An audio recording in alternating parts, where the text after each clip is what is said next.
point that the issue is not about freedom of expression, but its misuse for advocating violence, for propagating separatism, and for legitimizing terrorism. These posters inciting violence against our diplomats and our diplomatic premises abroad are unacceptable, and we condemn them in the strongest terms. It is a matter of concern that freedom of expression and speech is once again being misused by anti-India elements based in Canada and elsewhere.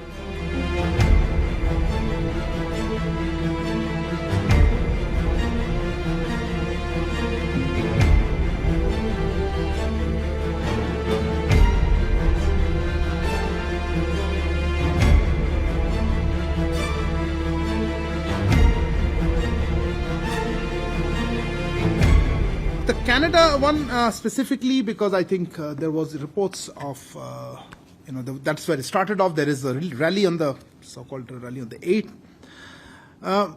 First and foremost, there are two separate elements. You would have seen posters inciting violence against Indian diplomats. I think, Manas, you were referring to that. What do we do? What is our overall sense?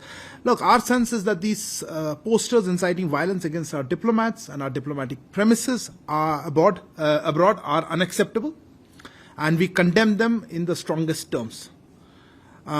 With respect to Canada, the matter has been strongly taken up with the Canadian authorities, both in New Delhi and in Ottawa. We have called on the Government of Canada to take all steps to ensure the safety of our diplomats and security of our diplomatic missions in Canada. It is a matter of concern that freedom of expression and speech is once again being misused by anti-India elements based in Canada and elsewhere. And we continue to press the Canadian side to ensure that our diplomats can carry out their normal functions without fear or intimidation.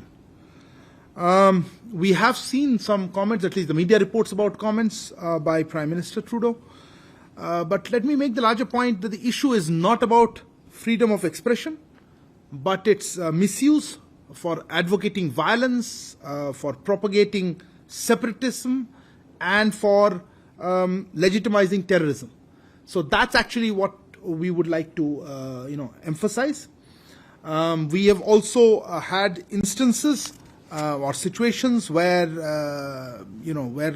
these kind of threats have also taken place, be it the US, Australia, and the UK, to name a few.